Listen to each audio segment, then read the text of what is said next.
Hey 49ers fans, I'm Thomas Mott. Welcome into our second video of this week, all revolving around the San Francisco 49ers, and this one, I'm very excited to bring you our very first of the year, 49ers Big Board. Here's our top 10 draft board that I have put together, and I'm trying to do it in the way I think the 49ers will actually make their big board. So quickly, if you don't know what a big board is, every NFL team will have a list, a big board, of their top players they have marked for the NFL draft. So these would be their players that they think are the 10 best players for their team in this year's 2019 NFL draft. Again, the Niners pick at number 2 overall, so there's a lot of really good players on here, and we're going to jump right into our very first one. And sitting at number 1, it is Nick Bosa, defensive end out of Ohio State. Now, there's a little bit, I kind of flip-flop back and forth between Bosa at 1 and Quinnen Williams at 2. You could really move either of them into 1 or into 2. I know that, of course, the 49ers did go out and get a guy like D Ford. The defensive line right now, after free agency, is not bad. It's actually pretty good. But when you're sitting at number 2 overall, assuming you don't trade the pick, and move back in the draft, you want to get the best player available, the best defensive player available. The best pass rusher in the draft is Nick Bosa. 17.5 sacks in only 29 games at Ohio State. Remember, he was injured last year in the 3rd game against TCU. This is, what more can we say? The best pass rusher in the draft. And I think if Murray goes 1, if the Cardinals take Kyler Murray at 1, which I'm being told they will, this will most likely be the pick for the 49ers at number 2 overall. So number 1 on my big board for them is Nick Bosa. Moving right along. Again, you could flip 1 and 2, 1A, 1B is what it really should be. Here's Quinnen Williams, the defensive tackle out of Alabama. He is one of the most ready players in the NFL draft. Chris Collinsworth at Pro Football Focus came out and said, this is the can't-miss player in the draft. I think he's the most NFL ready and could immediately make an impact for the San Francisco 49ers, depending on if they want to go D-tackle versus defensive end. That, again, is up to them because they have defensive tackle players. They have Solomon Thomas. They have guys like DeForest Buckner, Eric Armstead. They have players on the defensive line. So really, the number 2 overall pick, if it's between these 2 players, will come down to their preference. But we already know, great gap penetration. Quinnen Williams can penetrate the gap better than literally any other player in this draft. He's ready to go today. You could throw him on an NFL team tomorrow, and he would dominate. This is, to me, the can't-miss player of the draft, but I have him at number 2 overall on my big board. Because, again, Nick Bosa is still sitting there at number 1. Number 3 might surprise you, and this only is because of some recent news we're hearing out of the NFL. I'm going to go with defensive tackle out of Houston, Ed Oliver. Now, before you say anything, there are some good pass rushers still left on the board before I talk about another defensive tackle. Ed Oliver, after his pro day, which had numbers very similar to Aaron Donald. Many people want to compare him to Aaron Donald based on his size because he's a little bit smaller and a little bit lighter, at about 285. Still 17.5 sacks while he was at Houston. He is built low to the ground, but that gave some really great leverage and explosion, much like Aaron Donald. And he is, and listen to me when I say this, guys, flying up draft boards. 3 weeks ago, he was probably a mid-first-round draft pick, that early teen range. The Falcons sitting there at 14. It seems 11, 12, kind of that range was where he was going to go. After his pro day, I have sources telling me that he has immediately risen to the top of a lot of draft boards and teams in the top 5. Every team in the top 5 is now wanting to do a sit-down interview with Ed Oliver. I'm being told he will go in the top 5. So, with us sitting at number 2 overall, you have to consider Ed Oliver because a lot of people are very, very high on him. Again, a great defensive tackle. They're going to go D-line if they stay at number 2, and that would be my 3rd choice if I was the 49ers. I'm making this big board right here. Moving along, our Swiss Army knife at number 4. Josh Allen, the outside linebacker out of Kentucky. Again, outside linebacker. He's more of a Von Miller pass rusher type player. Extremely fast off the edge. He has great bend, which you need to get around the edge. You want a guy who has good bend technique. Look at a guy like Von Miller and Khalil Mack. He's very similar to them, as we say right there. I say Swiss Army knife because Josh Allen, yes, they asked him at Kentucky to pass rush more, especially this year. He can drop back into coverage. He can play in the open field as an outside linebacker. He has the physical abilities to do all of that. And the Niners, they're a team that drops their ends in coverage more often than a lot of other teams in the NFL. So when you look at a Swiss Army knife type player, Josh Allen is a guy you could throw into your defense and he would find a place to be, whether he's going to be rushing the passer on every single down, whether you drop him back into coverage every now and then and kind of sneak him off of the defensive line and move him back, play him at outside linebacker. He can do literally everything, and I think he'd be a great pick if the Niners were to kind of trade back only a couple of spots. So let's say they want to switch with Oakland sitting at 4 because Oakland wants to go get a quarterback.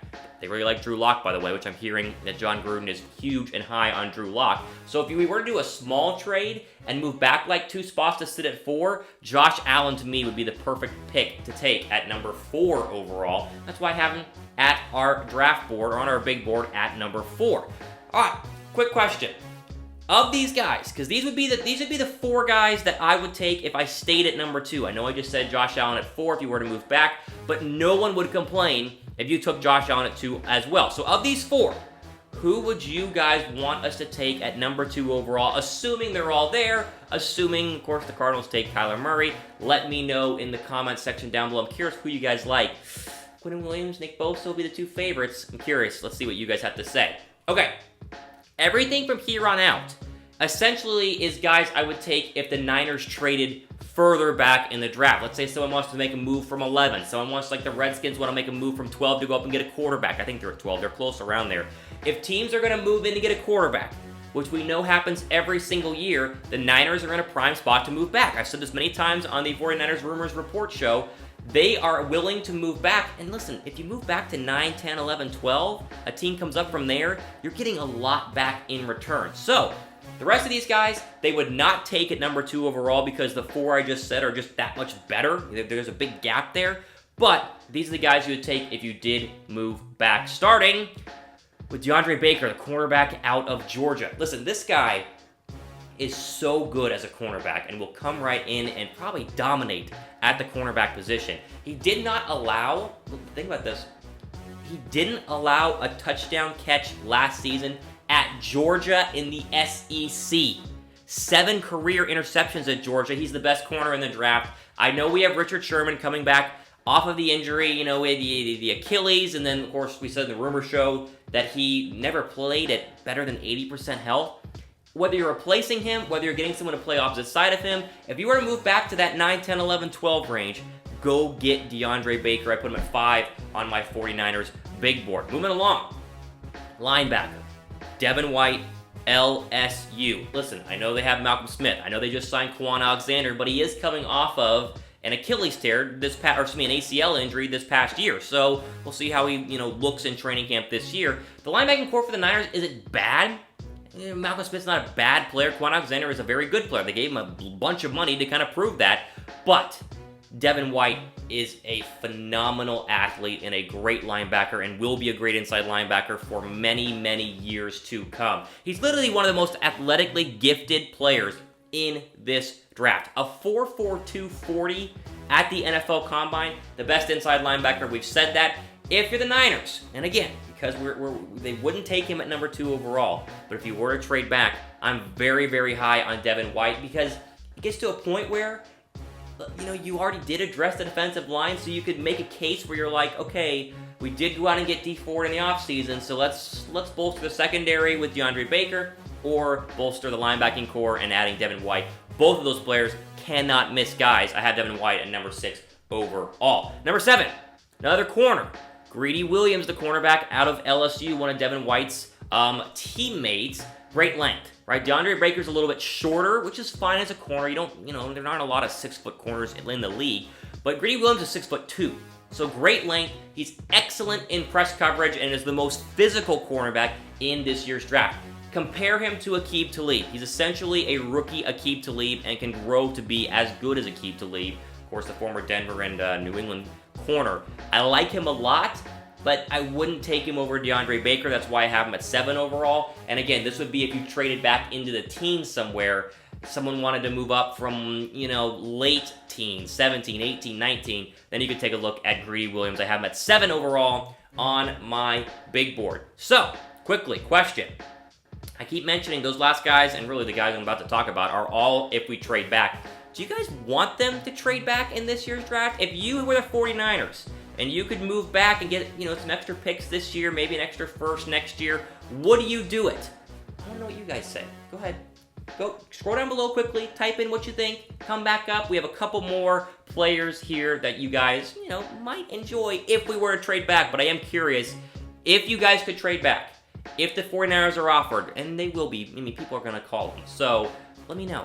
I want to know from you guys. Number 8, our only offensive lineman on the big board, and again, it's a top 10 big board. When you sit at number 2 overall, you got to kind of, stretch on who they could take, because again, they're probably going to be at 2 or they're going to move back. Jonah Williams, the offensive lineman out of Alabama. The O-line is essentially, they brought back all the starters from 2018. They could use a little bit of help at right guard. I know that Jonah Williams has played both left and right tackle, but they're saying that maybe he might not be athletic enough. You might have to move him inside to play guard. So you could draft him, and if you had an injury on the offensive line, especially at tackle, you plug him right in. Or if you wanted to move him to a guard position like the right guard, this would be a good player to go ahead, and pick up. Great footwork, great balance. He's probably the best offensive lineman in this year's draft. Has a ton of experience playing against really, really good pass rushers in the SEC. Jonah Williams would be my pick on number 8 on the 49ers big board. Finally, I want to have a little bit of fun because 9 and 10, again, when you're picking number 2 overall, I'll keep saying it, these guys are not someone you would take at number 2, but I know Niners fans still want a wide receiver. They didn't get Antonio Brown, they did get Odell Beckham Jr., so I went ahead and listed for you my top 2 wide receivers in this year's draft and put them at 9 and 10 on the big board. Again, if you wanted to move back, let's say you were able to move back and get 2 first-round picks, it'd be a little tough to do, but if you were able to, later in the first round, my favorite wide receiver in this draft is N'Keal Harry. He's the wide receiver out of Arizona State, 22 career touchdowns. He has prototypical size, prototypical catch radius, prototypical route running. He can be a deep threat. He can be a red zone target. He can literally do anything from the wide receiver position. I know we all want to talk about DK Metcalf from Ole Miss because he's a freak. He can run fast. N'Keal Harry is going to be the best receiver in this draft. Mark my words. He's my favorite out of Arizona State. If the Niners find a way to get him, and again, they won't take him at number 2 overall, but they find a way to get him, I would be totally ecstatic because N'Keal Harry is the best wide receiver in this draft. Here we go, number 10. I'll give you one more wide receiver for fun because, again, I would like to pick up a wide receiver. This one is Hollywood Brown, the wide receiver out of Oklahoma. 10 TDs in 2018 alone. He's the most explosive player in this year's draft. Think Deshaun Jackson's first couple of years when he was in Philadelphia. Smaller, a little bit undersized, explosive playmaker. That's what Hollywood Brown is. He did have an injury that could sideline him until the summer, but after that, he should be good to go. Teams are going to take him in the first round, later in the first round, if you need a wide receiver. I like N'Keal Harry overall because he's a better overall wide receiver. He'd be a true number 1. Hollywood Brown is someone you can put in the slot, you can put outside, he can burn you deep. He is as explosive as they come at wide receiver, and actually, I think he's the nephew or the cousin of Antonio Brown. So if we didn't get Antonio Brown, we could go ahead and get someone related to him, Anyway, that's the top 10 big board right there. Again, it's harder to do because we sit at number 2. That rhymed a little bit. But when you sit at number 2, Nick Bosa, Quinnen Williams, Josh Allen, these are all people that they will probably take it to. But then, when we make a top 10 list, we got to tell you who we could pick if we were to move back, which I think there's a good chance the Niners do move back. So there you go. Let me know how I did. What do you guys think of my big board? Who would you move? Would you move maybe Jonah Williams back a little bit? Would you move Quinnen Williams up to number 1? I want to know what you guys think. Again, always, you can reach me in the comments down below. That's it for today. We'll have new 49ers rumors next week, and I think a new mock draft as well. So stay tuned to Chat Sports and the 49ers Report. As always, I am Thomas Mott. Thank you for watching. Enjoy the rest of your day.